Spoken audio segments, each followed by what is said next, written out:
नमस्कार, मैं हूं मनोज मानस और अब आपको हम दिखाएंगे सुपरफास्ट अंदाज में खबरें। हरिद्वार में आपदा से प्रभावित क्षेत्रों में नुकसान का धामी सरकार दोबारा कराएगी सर्वे। कृषि एवं कृषि कल्याण मंत्री गणेश जोशी ने इसके दिए निर्देश।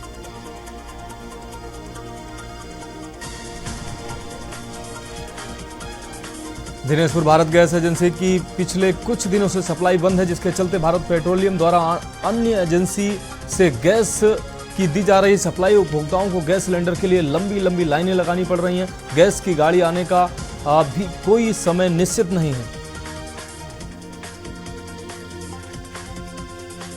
बागेश्वर में किन्नरों का इलाका 2.5 करोड़ रुपए में बेचे जाने का मामला सामने आया है। 2.5 करोड़ रुपए की धनराशि और चेक सौंपने का वीडियो सोशल मीडिया पर तेजी से वायरल हो रहा है। पुलिस मामले की जांच में जुटी है। विकासनगर अंतर्गत हर रावटपुर में स्थित बहुउद्देशीय किसान सेवा सहकारी समिति में विकासनगर विधायक मुन्ना सिंह चौहान ने धान बिक्री केंद्र का उद्घाटन किया है। आपको बता दें कि बीते 2 साल में कोरोना काल के चलते किसानों को फसलों का नुकसान और समय से धान बिक्री केंद्रों पर फसलों के न पहुंच पाने से नुकसान उठाना पड़ रहा है। बागेश्वर के ऐतिहासिक नुमाइश मैदान में शारदीय नवरात्रि में दुर्गा पूजा महोत्सव और रामलीला मंचन जारी है। नवरात्रि देवी पूजा और रामलीला का मंचन परंपरागत रूप से किया जा रहा है आयोजित। पौड़ी के शहरी विकास मंत्रालय की ओर से आयोजित दीनदयाल अंत्योदय योजना के तहत स्वयं सहायता समूह के माध्यम से आजीविका मेले का आयोजन किया गया है। मेले का उद्घाटन शहरी विकास मंत्री प्रेमचंद्र अग्रवाल ने फीता काटकर शुभारंभ किया। इलाहाबाद उच्चतम न्यायालय ने नोएडा के बहुचर्चित निठारी मामले में आरोपी सुरेंद्र कोहली और मनिंदर पंढेर को बड़ी राहत देते हुए बरी कर दिया है। आपको बता दें कि इससे पूर्व गाजियाबाद की सीबीआई अदालत ने कोहली और पंढेर पर लड़कियों के साथ दुष्कर्म और हत्या के आरोप तय करते हुए उन्हें मृत्युदंड की सजा सुनाई थी। उत्तराखंड हाईकोर्ट ने सड़कों, वन विभाग व राजस्व की भूमि पर हुए अतिक्रमण को लेकर स्वतः संज्ञान लिए जाने वाली जनहित याचिका पर सुनवाई करते हुए कोर्ट ने जिलाधिकारी की अध्यक्षता में जिलेवार कोऑर्डिनेशन कमेटी बनाने को कहा है। सुप्रीम कोर्ट ने समलैंगिक विवाह का अधिकार देने से इनकार किया है। इस विवाह का कोई अयोग्य अधिकार नहीं है, इसे कानून के तहत दी गई है मान्यता। नागरिक संघ को कानूनी दर्जा प्रदान करना केवल अधिनियमित कानून के माध्यम से ही हो सकता है। उत्तराखंड हाईकोर्ट ने राज्य में प्लास्टिक निर्मित कचरे पर पूर्ण रूप से प्रतिबंध को लेकर दायर जनहित याचिका पर सुनवाई करते हुए कोर्ट की खंडपीठ ने राज्य में प्लास्टिक प्रतिबंध के बावजूद दूसरे राज्यों से अवैध रूप से आ रही प्लास्टिक पर भी प्रतिबंध लगाने को कहा है। पौड़ी में प्रदेश की स्वास्थ्य महानिदेशक डॉक्टर विनीता शाह ने स्वास्थ्य व्यवस्थाओं का जायजा लेने के लिए पौड़ी जिले के पसुंडा खाल लवाली में अतिरिक्त प्राथमिक स्वास्थ्य केंद्र और सामुदायिक स्वास्थ्य केंद्र का निरीक्षण किया। नैनी झील में विलुप्त हुई मछलियों के संरक्षण और पुनर्जीवन करने का जिम्मा कुमाऊं विश्वविद्यालय की जियोलॉजी विभाग द्वारा लिया गया है, जिसके तहत दिल्ली के बायोफ्लॉक फिश टेक्नोलॉजी के साथ मिलकर ये काम होगा। कुमाऊं विश्वविद्यालय के जियोलॉजी विभाग में कार्यशाला हुई है स्थापित। देश के सबसे बड़े किसान मेले में इस बार एक ऐसे अनोखे प्रजाति के आम की प्रजाति प्रदर्शनी में आई है, जो कि आम के शौकीनों के लिए एक खुशखबरी भी है, क्योंकि ये आम वर्ष में 3 बार आएगा, जिससे लोग अब 12 महीने तक ताजे आमों का स्वाद ले सकेंगे। देहरादून में वरिष्ठ पुलिस अधीक्षक देहरादून संजय सिंह ने पुलिस कार्यालय देहरादून में जनपद देहरादून के समस्त राजपत्रित अधिकारियों एवं थाना प्रभारियों के साथ मासिक अपराध गोष्ठी की है। रुड़की के नगर निगम चौक के पास गंगनहर इलाके कश्यप घाट पर विशालकाय अजगर दिखाई देने से स्थानीय लोगों में हड़कंप मच गया, जिसकी सूचना लोगों ने वन विभाग की टीम को दी। जिसकी सूचना मिलते ही वन विभाग की टीम ने मौके पर पहुंचकर कड़ी मशक्कत के बाद अजगर को पकड़ा। देहरादून के रेस कोर्स स्थित पुलिस लाइन में पुलिस कर्मचारियों का सैनिक सम्मेलन आयोजित किया गया। इस सम्मेलन में पूर्व सैनिक, कार्यरत सैनिक शामिल हुए। इस दौरान पिछले 1 महीने में बेहतर कार्य करने वाले 49 कार्मिकों को police man of the month का अवार्ड दिया गया। सितारगंज के नानकमता प्राइवेट धर्मकांटे पर किसान के धान तौल में धोखाधड़ी का मामला सामने आया है। किसान के धान की ट्रॉली को कृषि मंडी और प्राइवेट कांटे तुलवाने के बाद वजन में 65 किलोग्राम का फर्क निकला है, जो कि किसानों के साथ प्लानिंग कर धोखाधड़ी की तरफ इशारा कर रहा है। देहरादून सचिवालय में अपर मुख्य सचिव ने आवास, राजस्व, वित्त, नियोजन व प्रदूषण नियंत्रण बोर्ड के अधिकारियों के साथ बैठक की। बैठक में अपर मुख्य सचिव ने निर्देशित किया है सिंगल विंडो पोर्टल पर आए निवेश संबंधी आवेदनों पर त्वरित कार्रवाई की जाए। राजभवन में एसआई और राजभवन में एआई और रोबोटिक्स पर एक कार्यशाला का आयोजन किया गया। राज्यपाल लेफ्टिनेंट जनरल गुरमीत सिंह ने बतौर मुख्य अतिथि इस कार्यशाला में शिरकत की। इस अवसर पर राज्यपाल ने राजभवन में इन्वेंट्री मैनेजमेंट सिस्टम का भी शुभारंभ किया। बुराई पर अच्छाई की जीत के प्रतीक विजयादशमी पर्व की देहरादून में तैयारियां जोरों शोरों से चल रही हैं। हरियाणा के अंबाला से आए कारीगर परेड ग्राउंड में रावण कुंभकर्ण मेघनाथ बनाने में जुटे हुए हैं। इस बार रावण दहन में रिमोट तकनीकी का इस्तेमाल किया जा रहा है। हाईकोर्ट ने नैनीताल के आधार बलिया नालों में हो रहे भूस्खलन पर दायर जनहित याचिका पर सुनवाई की है। सुनवाई के दौरान राज्य सरकार की तरफ से कोर्ट को अवगत कराया गया कि बलिया नाले भूस्खलन क्षेत्र का कार्य 3 वर्षों में पूरा कर लिया जाएगा।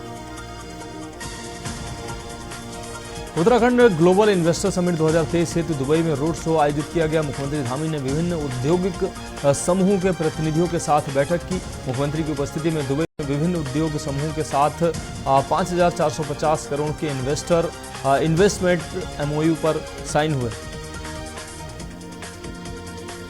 राजधानी में नकली दवाओं का मामला सामने आने के बाद औषधि विभाग ने अपनी विजिलेंस को सक्रिय कर आम लोगों के लिए टोल फ्री नंबर जारी कर दिया है। ड्रग कंट्रोलर ताजवर जग्गी ने बताया है कि टोल फ्री नंबर पर कोई भी व्यक्ति नकली दवाओं से जुड़ी शिकायत दर्ज करा सकता है।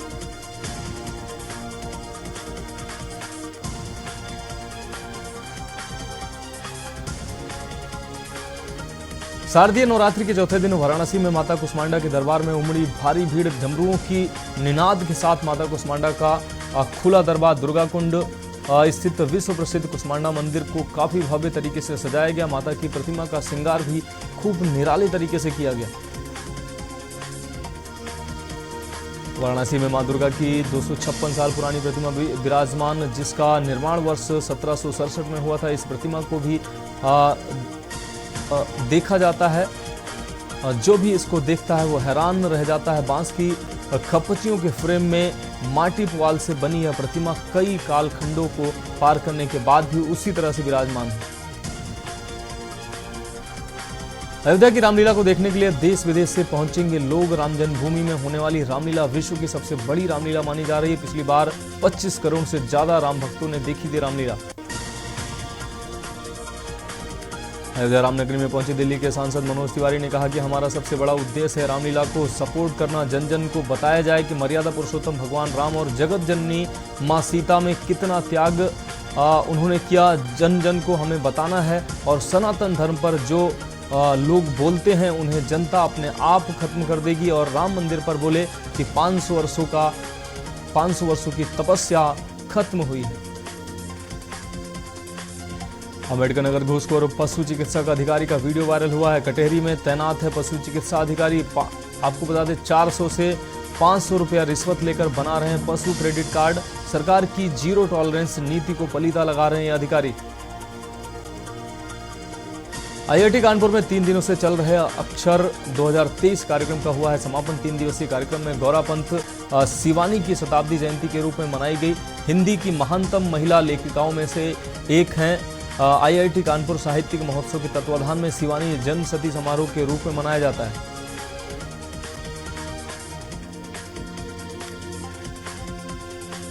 लखनऊ में बहुचर्चित फर्जी जन्म प्रमाण पत्र मामले में रामपुर एमपी एमएलए कोर्ट का ऐतिहासिक फैसला सामने आया। भाजपा विधायक आकाश सक्सेना ने दर्ज कराया था मुकदमा। वाराणसी के सराफा कारोबारी नारायण दास सराफा के आवास और शोरूम पर 28 घंटे से आयकर विभाग की छापेमारी जारी है। टीम ने स्वर्णम ज्वेलर्स के सहयोगी सराफा कारोबारियों के 8 ठिकानों पर भी छापेमारी की है।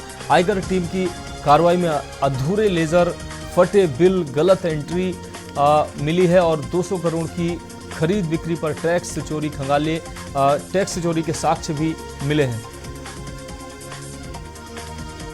ताजनगरी आगरा के थाना मलपुरा क्षेत्र के बमरोली अहीर स्थित केसीआर टाउन में 2 बंद मकान को चोरों ने बनाया है। निशाना चोर गेट का ताला तोड़कर अंदर से सोने और चांदी के आभूषणों को लेकर फरार हुए हैं। पीड़ित परिवारों ने बताया है कि 50 लाख रुपए की चोरी हुई है। मेरठ लोहिया नगर में अवैध फैक्ट्री में हुआ है ब्लास्ट। पुलिस ने संजय गुप्ता और गौरव गुप्ता पर दर्ज किया है मुकदमा।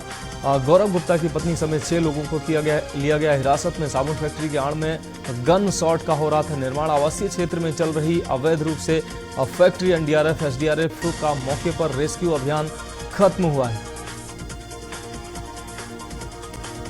डॉक्टर भीमराव अंबेडकर विश्वविद्यालय में पिछले 5 सालों से छात्र संघ चुनाव नहीं हुए हैं। छात्र संगठन कई बार कह चुके हैं और प्रदर्शन भी कर चुके हैं। कई बार धरना और पैदल मार्च भी किया गया है, लेकिन पिछले 5 वर्षों में हर कुलपति ने छात्र संघ चुनाव की मांग को अनसुना किया है। अब छात्र संगठन एक बार फिर से बना रहे हैं रणनीति। संजय गांधी स्नातकोत्तर आयुर्विज्ञान के मरीजों और तीमारदारों को मिली है बड़ी राहत। संस्थान की इमरजेंसी मेडिसिन में 15 बेड बढ़ाए गए हैं। रेड जोन में 15 बेड का हुआ है विस्तार। इसके अलावा एसजीपीजीआई में अंगदान करने वाले मरीजों को इलाज का खर्च किया जाएगा माफ। अखिल भारतीय विद्यार्थी परिषद के कार्यकर्ताओं ने मुरादाबाद में कोचिंग संस्थानों के खिलाफ सड़क पर उतरकर किया है प्रदर्शन। एबीवीपी कार्यकर्ता कलेक्ट्रेट पर हुए इकट्ठा। जुलूस निकालकर नारेबाजी करते हुए डीआईओएस कार्यालय तक पहुंचे। लखीमपुर खीरी में बाढ़ पीड़ित ग्रामीणों ने किया है प्रदर्शन। ग्रामीणों ने अनिश्चितकालीन धरना प्रदर्शन किया है और मांगे न पूरी होने पर आत्महत्या करने की भी चेतावनी दी है। 3 तहसीलों के 42 गांव को प्रशासन ने डूब क्षेत्र घोषित किया था। 42 गांव के ग्रामीणों ने सरकार प्रशासन के खिलाफ मोर्चा खोला है। हमीरपुर सुमेरपुर के बैलाही बाजार में लगी भीषण आग। सूचना पर फायर ब्रिगेड की टीम मौके पर पहुंची। 2 घंटे की कड़ी मशक्कत के बाद आग पर काबू पाया गया। आग से लगभग आधा दर्जन दुकानें स्वाहा हुई हैं। सिलेंडर फटने से हो सकता था बड़ा हादसा। पुलिस की सतर्कता से आग पर काबू पाया गया। बाराबंकी में कच्ची दीवार गिरने से हुआ है बड़ा हादसा। हादसे में बच्चे की मौत हुई है जबकि दूसरे की हालत गंभीर बताई जा रही है। पुलिस ने बच्चे को अस्पताल में भर्ती कराया है। बच्चे की मौत से परिजनों में कोहराम मच गया। लोगों ने प्रधान पर गंभीर आरोप लगाए हैं। प्रधान ने कॉलोनियां देने में भेदभाव किया। कॉलोनी होती तो शायद ये हादसा न होता। बाराबंकी में कर्मचारी की मिलीभगत से वन माफियाओं के हौसले बुलंद नजर आ रहे हैं। दिन से हरे भरे प्रतिबंधित आम के पेड़ों पर चल रहा है आरा। कर्मचारियों की मिलीभगत से ठेकेदारों ने काट डाले आम के पेड़। प्रतिबंधित पेड़ों की कटान पर वन विभाग नहीं कर रहा है कार्रवाई। फर्रुखाबाद में सरकार बेहतर स्वास्थ्य सुविधा उपलब्ध कराने के लाख दावे करे, लेकिन जिले की स्वास्थ्य व्यवस्था पूरी तरह से चौपट नजर आ रही है। राम मनोहर लोहिया अस्पताल में डेंगू मरीज 3 से 4 ही पाए गए हैं, भर्ती पाए गए हैं, जब सरकारी अस्पताल की रिपोर्ट में 67 डेंगू बुखार से पीड़ित रोगी मिले हैं। नवरात्रि में विद्युत सप्लाई के लिए विभाग ने क्या योजना बनाई है और उसको अमली जामा कैसे पहनाया जा रहा है, इसकी पड़ताल के लिए अधिशासी अभियंता से बात की गई। गाजीपुर में माफिया डॉन और जेल में बंद पूर्व विधायक मुख्तार अंसारी गैंगस्टर केस में आज एमपी एमएलए कोर्ट में लंबी बहस के बाद एमपी एमएलए कोर्ट ने 26 अक्टूबर को फैसले की तारीख रिजर्व कर दी है। अब कोर्ट आगामी 26 अक्टूबर को अंसारी पर फैसला सुनाएगी। ललितपुर जनपद के सदर कोतवाली क्षेत्र से ये खबर है। 5 दिन पूर्व शक्कर व्यापारी के मुनीम से दिन दहाड़े नवीन गल्ला मंडी स्थल के पास 4,27,000 रुपए की लूट की घटना हुई थी। अपराध एवं अपराधियों पर नियंत्रण हेतु पुलिस द्वारा चेकिंग अभियान चलाया जा रहा है। इस दौरान एक बाइक पर सवार 3 लोग निकले जिन्हें रोकने का प्रयास किया गया। आगरा पर्यटन को बढ़ावा देने के लिए ताजमहल समिति के माध्यम से कार्निवाल कार्यक्रम का किया गया आयोजन। कार्निवाल भारतीय कला शिल्प व्यंजन पर आधारित है। ताज कार्निवाल का उद्घाटन केंद्रीय राज्य मंत्री एसपी सिंह बघेल ने किया।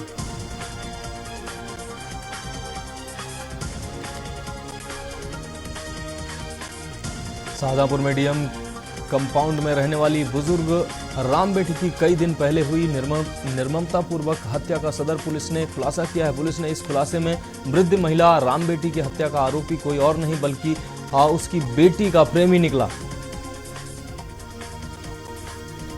आतंकवाद निरोधक दस्ता एटीएस द्वारा देवबंद से गिरफ्तार किए गए बांग्लादेशी नागरिक आदिल मोहम्मद असरफी उर्फ आदिलुर रहमान ने पूछताछ में मानव तस्करी को लेकर कई राज उगले हैं। बांग्लादेश व बंगाल के कई गिरोह मिलकर बांग्लादेशी नागरिकों को यहां स्थापित कर रहे हैं। कानपुर प्रेस क्लब के चुनाव में चुने गए नवनिर्वाचित पदाधिकारी व कार्यकारिणी के सदस्यों का शपथ ग्रहण संपन्न हुआ। आपको बता दें मुख्य अतिथि के रूप में शामिल हुए आपको बता दें विधानसभा अध्यक्ष सतीश महाना,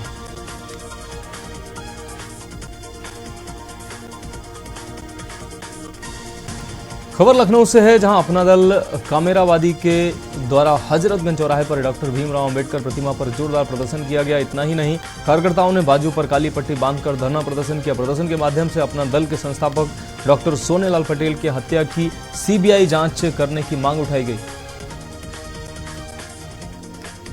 बागपत में पति ने अपनी पत्नी को उतारा मौत के घाट। पति ने पत्नी को फांसी के फंदे से लटका कर की हत्या। हत्या के बाद खुद भी जहर खाया। जहर खाने से युवक की हालत बिगड़ी। चिकित्सकों ने युवक को हायर सेंटर के लिए रेफर किया। पुलिस मामले की जांच में जुटी है।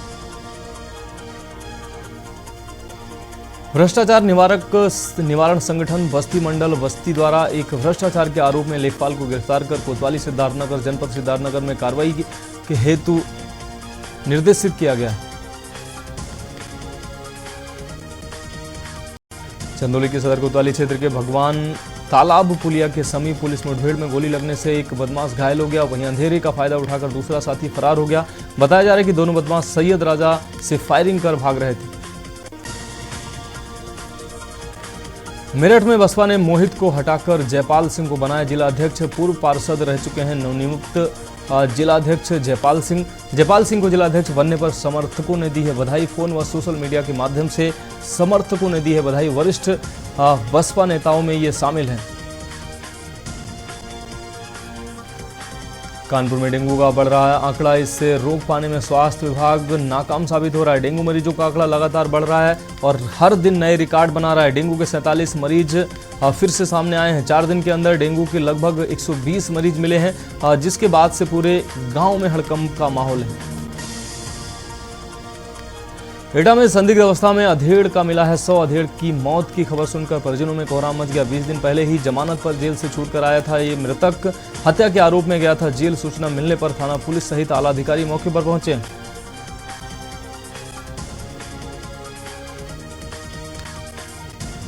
थाना कलेक्टर गंज थानेदार राम जन्म गौतम गिरफ्तार हुए हैं। 50,000 की घूस लेते रंगे हाथों गिरफ्तार किए गए। एंटी करप्शन टीम ने रंगे हाथों पकड़ा है।